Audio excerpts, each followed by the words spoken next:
Alors, il y a eu ensuite une question orale qui a été posée, et comme le contenu peut faire débat, je vous propose de distribuer le texte de la lettre.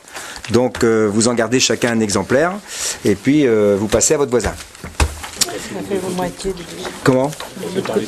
Des deux côtés. Allez, fais passer par là aussi. Ben oui, mais tu prends un papier, puis tu fais passer, tu vois après ce que tu veux. Donc, la règle du jeu, comme vous le savez, pour une question orale, c'est que celui qui a posé la question, d'après le règlement, je m'appuie sur le règlement intérieur du conseil municipal, celui qui a posé la question la reformule, et le maire ou quelqu'un qui à sa place peut fournir une réponse. Normalement, il n'y a pas de débat. Mais j'ai entendu dire la dernière fois que vous fichiez parfaitement du règlement intérieur et que vous souhaitiez, la dernière fois que ça s'est posé, certains m'ont dit, on aurait préféré qu'il y ait un débat. Alors moi, le règlement intérieur, je ne m'assois pas dessus, bien entendu, mais si l'ensemble des membres du Conseil est d'accord pour qu'il y ait un débat, je veux bien, une fois que celui qui a posé la question aura lu son texte, eh bien, je veux bien ouvrir un débat. Ensuite, selon le règlement intérieur, on va dire qu'il y aura une parenthèse, par application du règlement intérieur, si vous êtes d'accord. Et ensuite, moi, je clôt le débat par une réponse, et après, on arrête là. Voilà. Mais on s'arrange. Oui. C'est un précédent. Non, je mets entre parenthèses, dans l'organisation elle-même du Conseil, je mets entre parenthèses le débat, puisqu'il n'est pas prévu dans les textes. Non, mais c'est très intéressant, mais ce que je veux dire par là, c'est que j'espère que ça pourra se... Moi, je suis favorable à ta proposition. Si ça se passe bien, il n'y a pas de raison. Tu fais preuve de bonne intelligence et d'ouverture. Je te remercie. Tout à fait, c'est Noël. Il faut en profiter. Et ça ne va pas se reproduire tous les jours non plus. J'avais pas nettoyé mes pompes. Non, mais moi, je suis tout à fait favorable à ça, mais ce que je veux dire, j'espère que ça ne sera pas à titre exceptionnel, juste pour cette question orale, et que s'il y a d'autres questions orales qui sont posées, on pourra imaginer qu'effectivement, et moi j'y suis totalement favorable, à déroger, à mettre en parenthèse ce que tu as expliqué sur les modalités d'application. Les modalités pratiques. Je suis entièrement d'accord avec ça, pas de souci. Attendez, il y a un petit...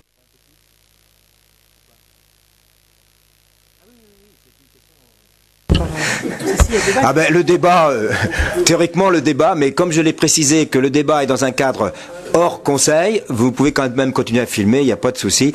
Ce sera intéressant. Donc, tu vois, Bruno, je te remercie pour tes félicitations, mais c'est toujours dans ma conception qu'il y ait le plus de transparence possible et le plus de débat. Mais le règlement intérieur m'en empêchait jusqu'à présent. Donc, si vous êtes d'accord, on fait une parenthèse par rapport à ce règlement. Ça te va ? Alors, David, tu peux lire ton texte. Maintenant, tout le monde là. Monsieur le maire, la révision du PLUM arrive dans sa phase décisive. Un nouveau PLUM devrait ainsi entrer en vigueur à l'automne prochain en remplacement de l'actuel. Comme vous l'avez indiqué lors de la commission d'urbanisme du 4 décembre dernier, nous n'avons reçu aucune information de la part de Nantes Métropole depuis juin dernier quant au plan de zonage définitif et les cahiers communaux qui vont être les fondations du futur règlement d'urbanisme au sein de notre commune. Cela nous préoccupe.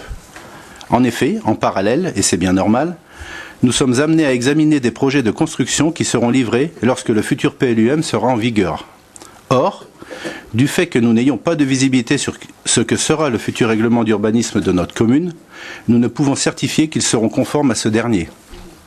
C'est pourquoi nous proposons que notre commune décide de surseoir à statuer sur toutes les demandes de permis de construire à enjeu, comme les articles L123.6 et L111.8 du Code de l'urbanisme nous en donnent la possibilité.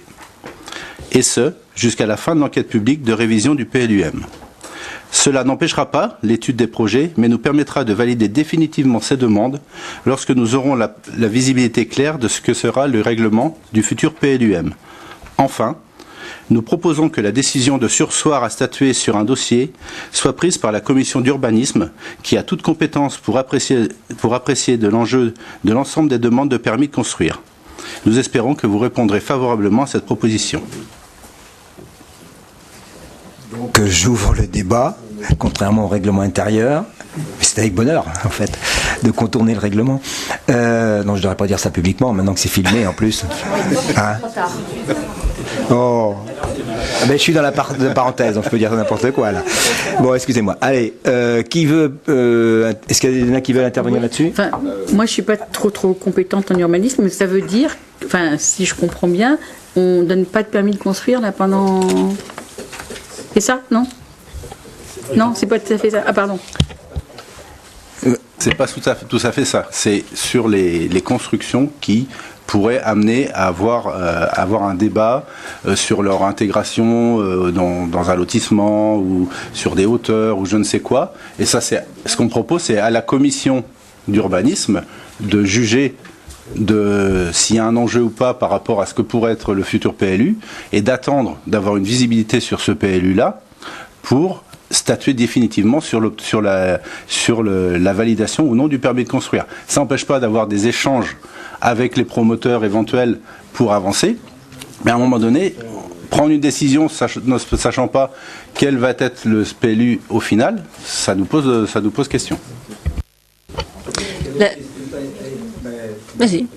J'ai pas vu. Excuse-moi, t'es toujours à ma gauche, c'est pas possible. Politiquement, ça va pas du tout. Mes cours d'urbanisme sont très loin et j'ai peut-être oublié des choses, mais il me semble que les permis de construire, quand ils sont délivrés, même s'il y a un changement au niveau du plume, il reste valable là. Donc oui, donc voilà. Donc après, effectivement, le zonage peut changer. Il peut y avoir des verrues, effectivement. Par exemple, un 3 étages qui va se trouver dans une zone où il y a un seul étage de prévu, je dis n'importe quoi. Mais ça m'embête, ça me gênerait vraiment qu'on refuse ou qu'on sursoit sur des autorisations à construire pour des gens qui sont en attente. Là, ça me pose problème.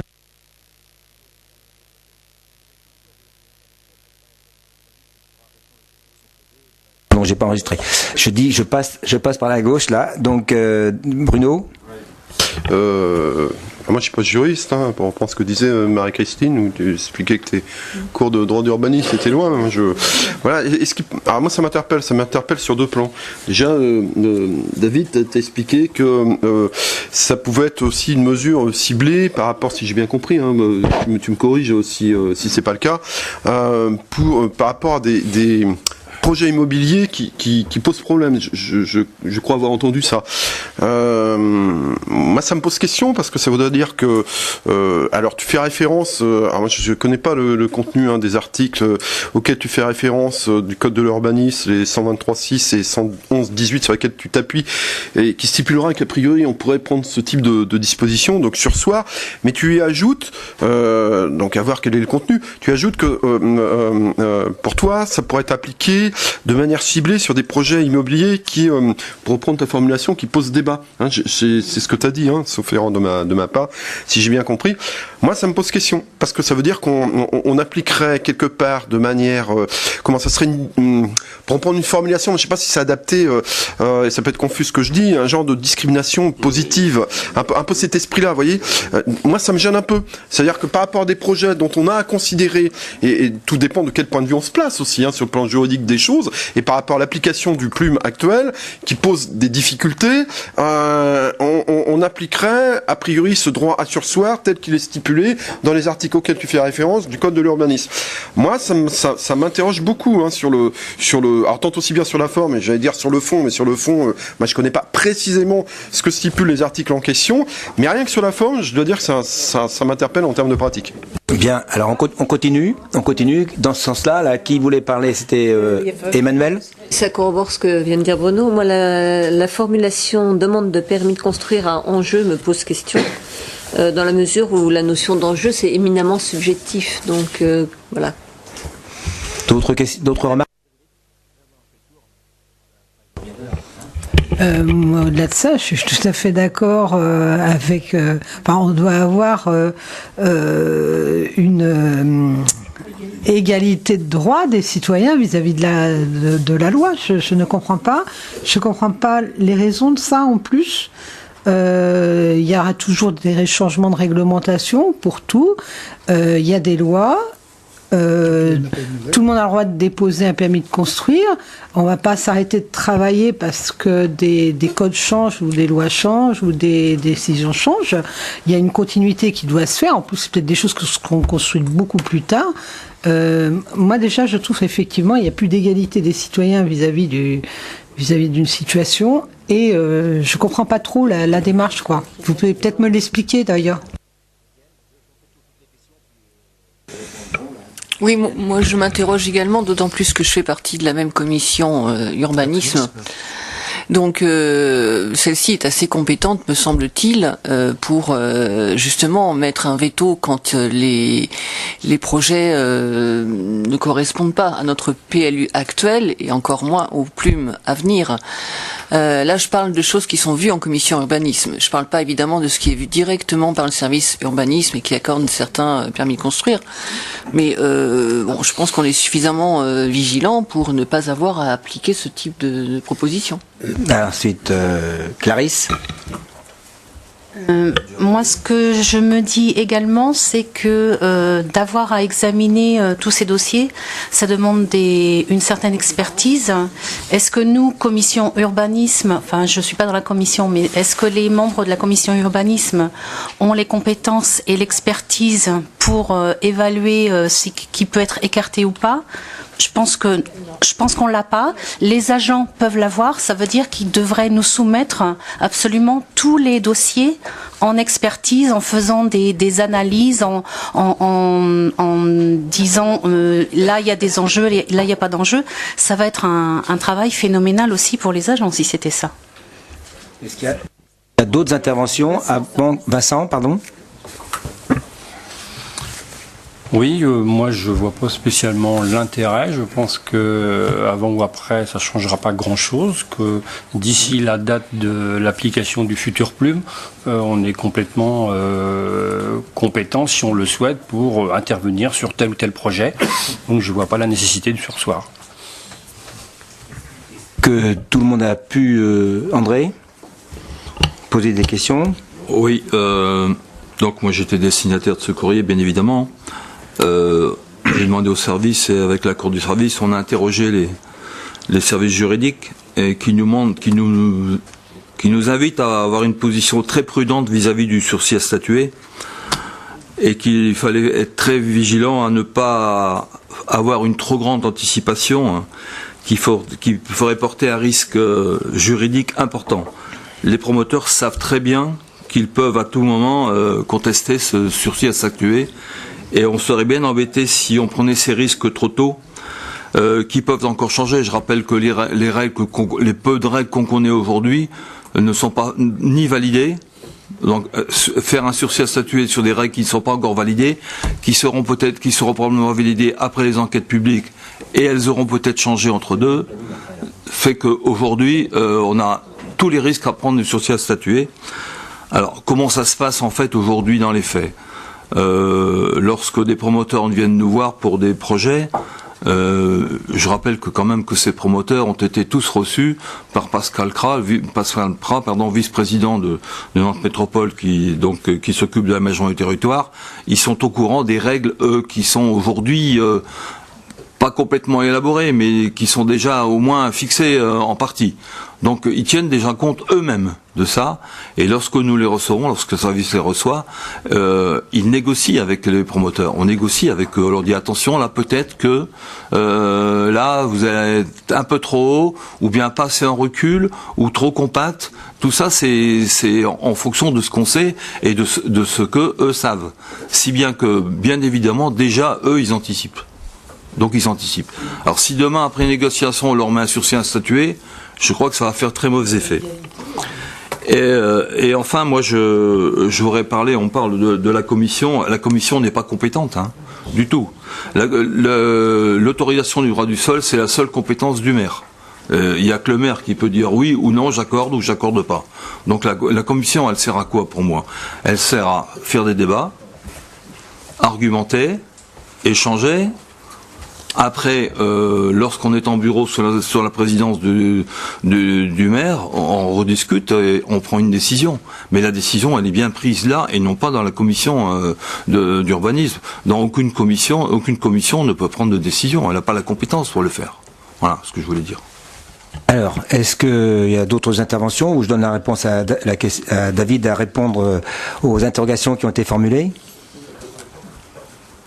Donc j'aurais ajouté, répondre sur la dernière, en parlant de compétences, je ne parlais pas de compétences légales, juridiques, c'était les compétences des personnes qui constituent la commission, qui ont le pouvoir de juger de l'enjeu d'un projet qui nous est présenté. Notre proposition n'était pas d'arrêter tous les permis de construire. Bien au contraire, on peut continuer à travailler avec les promoteurs, comme André, tu le disais. On peut continuer à travailler sur leurs propositions de dossier. Mais si on est dans des endroits qui, sur le PLUM futur, sont des endroits sur lesquels il y aurait des évolutions des règlements, et ce qui nous embêterait, c'est qu'il y ait un appel d'air quelque part sur lequel se baseraient les promoteurs pour aller faire des constructions qui seraient plus conformes au PLU lorsqu'elles seraient réalisées. C'est pour ça.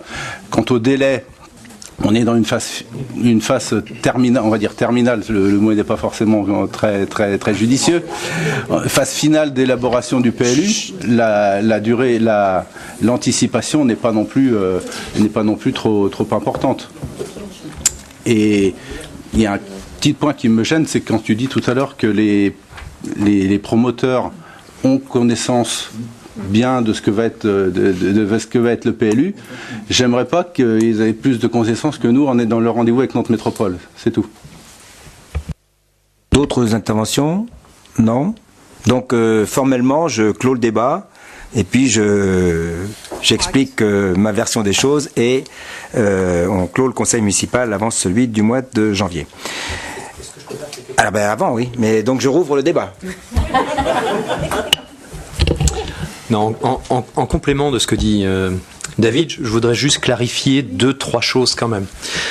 J'ai entendu, c'est un manque d'égalité entre les citoyens. Notre démarche est absolument pas là, bien au contraire. Si cette réflexion s'est invitée à nous, c'est pour différentes raisons. On a un projet, cette réflexion a été illustrée par des éléments tangibles. On a un projet en cours qui est validé d'un bâtiment qui va se construire à côté de l'EHPAD.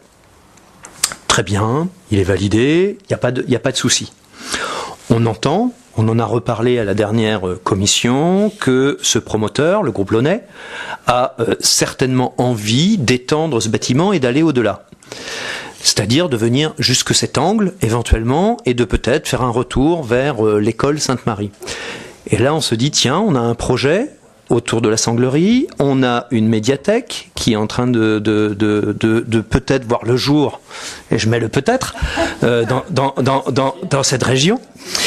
Voilà. Et là, on se dit, peut-être que c'est dommage que nous ne puissions pas réfléchir tout cet aménagement, puisque c'est juste derrière l'église, et on n'a pas forcément vocation à le faire, sauf que en fonction de ce qu'il va avoir dans le PLU, on sait qu'on pourra être plus drastique que ce que va nous proposer le PLU. Donc on aura la possibilité d'étendre des zones d'urbanisme avec des hauteurs plus ou moins importantes derrière, lorsqu'on aura reçu les cahiers municipaux, pour se dire, tiens, là peut-être qu'il faut qu'on garde soit un caractère des sorinières, avec des maisons qui ont un caractère, voilà, c'est dans cette démarche-là que l'on s'est dit, à la lumière de ce que l'on pourrait voir venir, on a juste la possibilité de freiner. C'est pour ça que c'est le mot surseoir. On a un centre de ville qui est en train de se créer, on a des réflexions de fond que l'on doit mener, et de temps en temps, et Marie-Christine le dit bien, quand il y a un permis de construire qui est parti, on ne peut plus rien faire. Donc notre réflexion, c'est juste de surseoir pour poser la réflexion. On est juste dans un virage en se disant le PLU va arriver, on a la possibilité dans les cahiers municipaux de le mettre un petit peu plus drastique que ce qui pourrait le faire. Peut-être qu'il y a des zones sur lesquelles il faut qu'on se pose pour pouvoir justement s'assurer que ce que l'on va valider pour les 10 prochaines années s'inscrive dans ce qu'on souhaite faire de notre cœur de ville. Voilà comment la réflexion est venue, et c'est absolument pas pour pouvoir faire 2 poids 2 mesures sur la municipalité, bien au contraire, c'est pas notre état d'esprit. Voilà. Je clôt le débat. Donc, Il voulait répondre. Mais non, mais attends, je vais répondre là. Non, mais arrête. Non, mais sur les deux exemples que tu prends, je rappelle que quand même, en ce qui concerne l'Église, il y a un plan dépannage et que ce plan dépannage, on l'a tous eu, il est reconduit. Donc il n'y a pas d'inquiétude à avoir. Hein. En ce qui concerne le cœur de ville, c'est quand même une compétence de Nantes Métropole. On va pas faire un surseoir à statuer sur le cœur de ville, sachant qu'on va pas se tirer dans le pied. Hein. A compris globalement. Donc moi ce que je propose de vous dire après avoir clos le débat, je rappelle, donc plus d'intervention maintenant, puisqu'il est question dans le courrier, aucune information de la part de Nantes Métropole depuis juin dernier. C'est même pas juin, c'est juillet en fait, hein, puisque la réunion publique était le 4 juillet. Alors c'était une réunion publique aux Sorinières, on était les premiers à la faire. Elles se sont étalées, ces réunions publiques, de fin juin à novembre, pratiquement. Il y en a eu encore début novembre. Ce qui veut dire que pendant ce temps-là, il n'y a rien eu de nouveau à présenter et donc à discuter. Il y a eu quand même un règlement qui a cheminé, règlement d'urbanisme, hein, je distingue ça du reste des documents. Le règlement d'urbanisme, il est en cours. Maintenant, il y a il est très épais, il a été travaillé entre les services, etc. Et puis, le point de conclusion, le document qu'on a reçu n'était pas définitif, puisque le point de conclusion, il a été fait à une réunion des 24 maires le 28 novembre dernier, au cours de laquelle les points du règlement qui posaient problème à certains maires ont été débattus, mis sur la table, et il y a des exemples du règlement qui ont été modifiés de ce fait-là. Parce que, je prends un exemple très simple, hein, dans le règlement, il était prévu une distance de 3 mètres, de 4 mètres, entre une construction et la limite. Donc ça pouvait permettre plus facilement de faire des constructions derrière. On a convenu de revenir à 3 mètres. Qui est la largeur actuelle qui existe entre un bâtiment et une limite de propriété. Voilà un exemple sur lequel, parce que ça a des enjeux importants, de construction ou pas, en second rideau, etc. Donc c'est un exemple que je cite, il y en a eu d'autres, divers et variés, et on a tranché sur ces questions-là. Donc maintenant, ils doivent nous renvoyer une version définitive en intégrant ces changements qui ont eu lieu, je vous le dis, le 28 novembre dernier. Donc pour l'instant, on n'a pas la version définitive. Ensuite, ce qui concerne les documents communaux, donc qui concernent les zonages, les orientations d'aménagement programmées, ça fait encore l'objet d'échanges entre les services de la métropole et les services des communes, ici ou là, en fonction, c'est avancé dans certaines communes parce que ils les ont envoyés plus vite que d'autres, parce qu'ils peuvent pas envoyer partout en même temps, et donc j'attends que ces échanges soient stabilisés au niveau de la commune des Sorinières pour qu'on puisse au cours d'une réunion faire une commission d'urbanisme qui pourrait permettre de faire le point sur ces sujets-là. Et on verra après, éventuellement, si on en fait une sur le règlement, par exemple, en prenant des exemples assez caractéristiques de ce qui peut se faire ou pas se faire. Ou ce qui change surtout, c'est ça qui est intéressant à voir. Donc ça, ce sera dans un second temps. D'ici là, au Conseil métropolitain de février, donc le 16 février de mémoire, le plume sera arrêté, c'est-à-dire que les documents seront figés. Figés, pourquoi ? Pour les mettre ensuite à la phase concertation et enquête, c'est-à-dire concertation, il y aura les conseils municipaux après la délibération du 16 février, les conseils municipaux auront de début mars à mi-mai pour donner un avis sur ce plan local d'urbanisme métropolitain. Et puis, je peux vous dire au passage, puisqu'on a débattu cet après-midi aussi à la réunion où j'étais sur le plan de déplacement urbain, on aura aussi le plan de déplacement urbain sur lesquels il faudra donner un avis, mais on aura le temps d'en reparler d'ici là. Là, c'est pareil, les choses sont encore en débat. Et ce qui est intéressant sur le plan de déplacement urbain, c'est de voir les évolutions et la question du futur, des voies du futur, tout ça, c'était déjà au débat cet après-midi. Et justement, il sera intéressant de voir comment ce qui est proposé comme évolution pour les déplacements urbains. Alors, une fois que le plume est arrêté il est envoyé à toutes les collectivités extérieures, départements, régions, interco voisines, le SCOT, etc.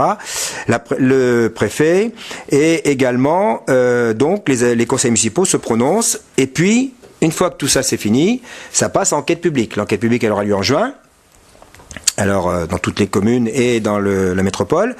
Et ensuite, la métropole, à chaque fois, les gens posent des questions. Donc le commissaire enquêteur regroupe ces questions, on retient certaines, on retient pas d'autres, et les soumet et interpelle la métropole là-dessus. Donc il faut après que la métropole donne un avis sur ces remarques des commissaires enquêteurs. Et puis tout ça sera bouclé à l'automne par une validation, une approbation, du coup, c'est pas l'arrêt du plume. Oui, l'arrêt, c'est on arrête de faire des documents et on met ce qu'on a de fait sur la place publique. Et ensuite, l'approbation définitive sera donc à l'automne. Ça me paraissait important de resituer par rapport à vos interrogations. On n'a pas de nouvelles depuis. Oui, effectivement, c'est logique puisque les choses sont en train de se caler actuellement et non pas pendant l'été. Alors ensuite, sur la question du sursis à statuer. L'article 111.8 précise bien que l'autorité compétente, donc entre autres, donc ici le maire, la ville d'Essores-Rinières, un sursis est possible pour un projet qui compromettrait, c'est ce que dit le texte, qui compromettrait et rendrait plus onéreuse l'exécution du futur plume. C'est-à-dire vraiment où il y aurait des enjeux importants dans ce projet. J'ai un exemple qui n'est pas du tout celui de l'ONE. J'ai un exemple, s'il y avait quelqu'un qui voulait faire un projet sur un espace que nous aurions décidé de remettre en non constructible. Donc du coup, ça compromet complètement ce qu'on appelle l'économie du plume. Vous avez vu qu'on a passé du temps sur le projet d'aménagement et de développement durable, le PADD, qui a donné des orientations. Il y a des endroits où on peut passer, et ça s'est fait tout le temps, ça se fait, passer d'une zone constructible en une zone non constructible, pour une raison... peu importe. Ça se fait, et moi j'ai vu des gens qui sont arrivés 5 ans après le dernier plume en disant non, ça c'est plus en zone constructible, ça c'est fini. Bon. Et vous savez qu'on a dans ce PADD modifié les zones qui étaient destinées à l'urbanisation pour en rendre un certain nombre d'hectares à l'agriculture. Pour indiquer clairement que dans ce futur plume, et c'est valable dans toutes les communes, donc on consommera, pour la même durée, ou si vous voulez par an, on consommera 2 fois moins d'hectares de zones agricoles. Et donc, ça veut dire qu'actuellement, quelqu'un qui me déposerait sur une zone qui était en 2 AU actuellement, qui était donc possible, ouverte à l'urbanisation, et si dans ce secteur-là on a des zones humides, il y a un problème. Donc, comme tout sera à s'intégrer dans le futur plume, il faut, dans ce cas-là, faire un sursis à statuer. Mais autrement, je rejoins tout ce qui a été dit par mes collègues tout à l'heure, c'est totalement discriminant, quelque part, entre un promoteur ou un autre, ou un particulier et un autre, et donc c'est absolument illégal de faire des sursis à statuer qui seraient non conformes à ce que dit l'article 111.8.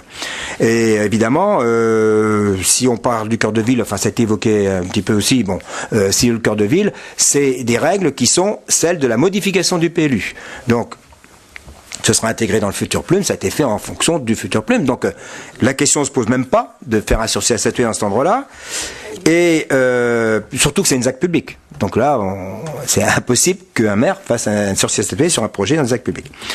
Donc, comme l'a dit André tout à l'heure, les projets qui arrivent, on les discute. Et là, actuellement, c'est vrai que il y a eu une présentation qui a été faite des grandes orientations du règlement, mais ils n'ont pas vu tout le règlement en le détail. Mais ils savent que, par exemple, que la question des questions hydrauliques, par exemple, pour un sujet que je connais bien, ils savent qu'il y aura des changements. Donc, s'ils veulent pas avoir à s'occuper des questions hydrauliques comme l'exigera le futur plume, eh bien, ils ont intérêt à déposer quelque chose avant l'approbation du plume. Mais avant l'approbation du plume, c'est les règles actuelles qui s'appliquent. Obligatoirement, légalement, on peut pas faire autrement. Et là, par exemple, sur la question du pluvial, le règlement futur indique pour tout projet nouveau qui soit particulier au collectif, qu'il doit y avoir des dispositions de prise qui sont écrites, réglementées, en termes de surface, en termes de coefficient par rapport à la parcelle, qui donnent des solutions pour garder l'eau à la parcelle. C'est-à-dire qu'il n'est plus question que ce qui tombe sur le sol parte directement dans les tuyaux, puisque on a maintenant des tuyaux qui sont pleins, qui saturent, donc il faut arrêter ce système. Donc on commence avec les nouveaux permis. On va pas revenir sur les permis anciens, mais ça donnera déjà un infléchissement de nos volumes. Bon, je prends cet exemple-là, il y a aussi des exemples sur l'énergie, il y a des exemples, etc. dans le futur plume. Donc celui qui veut pas trop s'embarrasser avec ça, il va venir nous voir, on va lui dire, faudrait quand même donner des signes un petit peu d'orientation dans ce sens-là, mais à la limite, s'il veut vraiment pas, il peut déposer son permis, on n'a rien à dire. Et donc le risque de contestation est évident, parce que la règle est celle-ci. Vous déposez, à partir du moment où vous voulez déposer votre permis, si la mairie dit non, on discute. En général, c'est comme ça que ça se passe. Mais dans le cas présent, mettre un sursis à statuer, on est attaqué au tribunal immédiatement pour que il gagnerait à tous les coups. Il n'y a aucun souci là-dessus. Et puis pour ce qui concerne la compétence urbanisme, donc André y a répondu. C'est pas elle qui peut prendre le sursis à statuer. Bien sûr, j'ai compris derrière cette expression que vous souhaitiez que la commission urbanisme fasse des propositions et puis ensuite mais de toute façon c'est totalement illégal et l'avis de la commission est là pour éclairer les choix, mais pas pour proposer ce genre de choses illégales.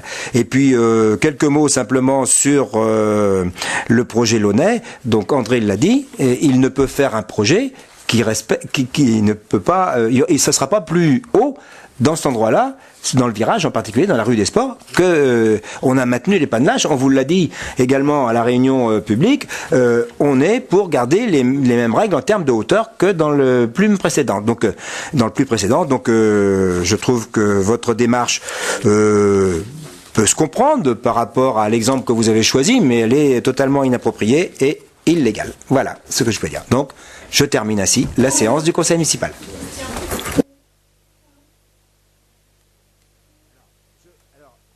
Est-ce que vous... de toute façon, oui.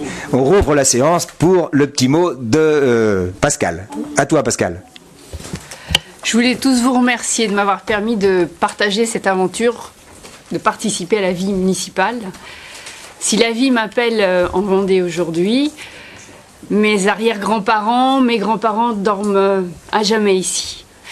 Mes parents vivent ici et bon nombre de membres de ma famille. J'ai grandi, j'ai vieilli aussi, ici.